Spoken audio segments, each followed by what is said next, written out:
बहुत बहुत स्वागत है आप सभी लोगों का इस अमेजिंग से वीडियो के अंदर। और जैसे कि आप लोग जानते हैं, अब केवल और केवल 10 दिन बच चुके हैं हमारे सीए फाउंडेशन और सीए इंटर एग्जाम्स के अंदर। मैं जानता हूं कि इस पॉइंट ऑफ टाइम पे आपको बहुत ज्यादा ओवर थिंकिंग हो रहा होगा कि क्या मैं क्लियर करूंगा, पेपर कैसे आएंगे।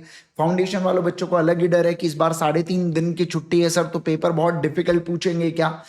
इंटर वालों को अलग ही डर है कि सर पिछले बार का पेपर थोड़ा एवरेज था, इस बार का पेपर डिफिकल्ट तो नहीं कर देंगे। ओवर थिंकिंग करना, सेल्फ डाउट करना कि मैंने तो इतना पढ़ चुका हूं पर क्या मुझे याद आएगा, मैं वहां पे पैनिक कर गया तो क्या होगा। फिर आपको ऐसा थोड़ा सा क्राई आ रहा होगा बेटा, थोड़ा सा रोना आ रहा होगा कि यार मेरी पढ़ाई नहीं हो रही है, मैं जो भी पढ़ रहा हूं मुझे याद ही नहीं आ रहा है।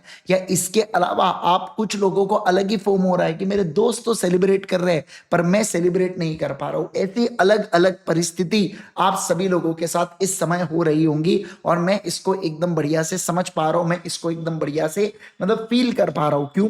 क्योंकि जब 2020 में बेटा मेरा एग्जाम था सीए फाइनल का, नवंबर 19 में मेरा पेपर था, जनवरी 20 में मेरा रिजल्ट आया था। तो मेरा जो पेपर था ना, वो जो था वो दिवाली के साथ क्लैश कर गया था।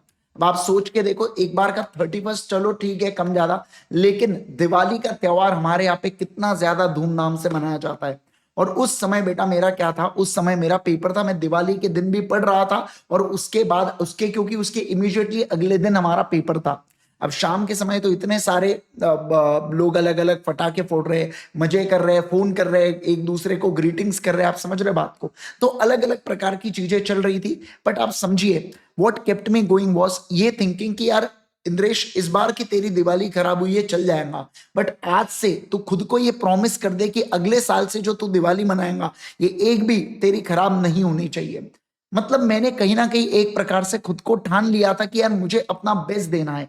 उसी प्रकार से मैं आपको यही कहूंगा, एक बार का एक साल का 31st छूट गया, एक साल की संक्रांति मान लो छूट भी गई तो उससे कोई फर्क नहीं पड़ता है, पर जो आने वाली आपके संक्रांति या आने वाले जो आपके फेस्टिवल्स है वो बहुत बढ़िया होने वाले हैं। आपने बस ये थॉट प्रोसेस रखना है, आपने खुद के ऊपर भरोसा करना है। आप कैसे खुद के ऊपर सेल्फ डाउट कर सकते हो जब आप इतनी मेहनत कर चुके हो, आपने इतने बार रिवाइज किया है, आपने क्वेश्चन एंड आंसर्स की प्रैक्टिस की है, सब कुछ किया है, आपको याद आएगा। ऐसा हो ही नहीं सकता कि आपको याद ना आए। बस आपको खुद के ऊपर भरोसा रखना है।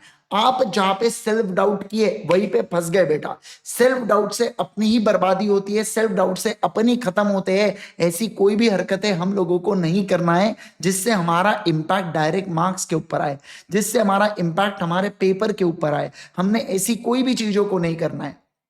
Just stay focused, stay calm. इसके ऊपर कंट्रोल करना बहुत ज्यादा जरूरी है। ये चीजों को बढ़ा भी सकता है, तबाह भी कर सकता है। आपने इसको शांत रख लिया, ये अपने आप में आपके लिए बहुत ही एडवांटेजियस पॉइंट होगा।